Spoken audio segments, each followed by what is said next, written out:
আজকে বানামো চিড়ার ডেজার্ট।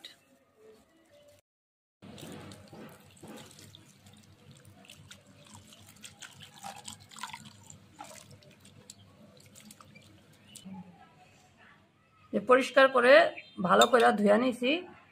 এখন এটার মধ্যে চিনি দিয়ে দিতেছি।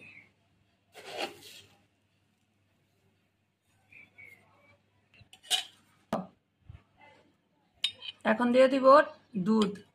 দুধটা ফ্রিজে রাখা ছিল একদম ঠান্ডা, বরফও জমে গেছে একটু একটু। তো এরকমই ঠান্ডা দুধ কিন্তু এই চিড়াটার মধ্যে দিতে হবে। একদম ঘন করে আমি গরম করে রেখেছিলাম, ঠান্ডা করে তারপর ডিপ ফ্রিজে রেখেছি। দুধে কিন্তু এই যে দেখেন, এই যে বরফ বরফ দেখা যাচ্ছে। এখন একটু হালকা করে মিশিয়ে দিতেছি, চিনিটা সব জায়গায় মিশিয়ে দিব।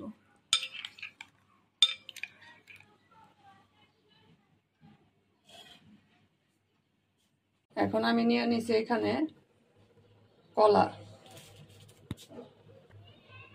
এই যে খেজুর আমি ধুয়া ভালো করে ছোট ছোট করে টুকরা করে নিছি, বিচিগুলো ছাড়া নিছি আর কি। এখন দিয়ে দিব। আর খেজুরের জন্য কিন্তু আমি চিনিটাও একটু কম দিছি, কারণ খেজুরের একটা মিষ্টি আছে, এই জন্য চিনিটা একটু কম দিছি।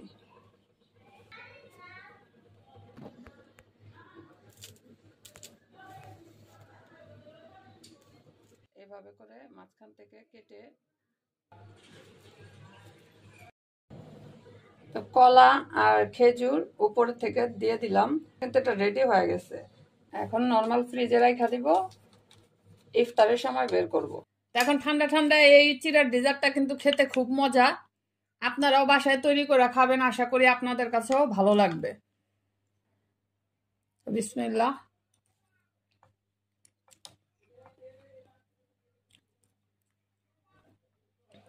তো আজকে এই পর্যন্তই, সবাই ভালো থাকেন, আল্লাহ হাফেজ।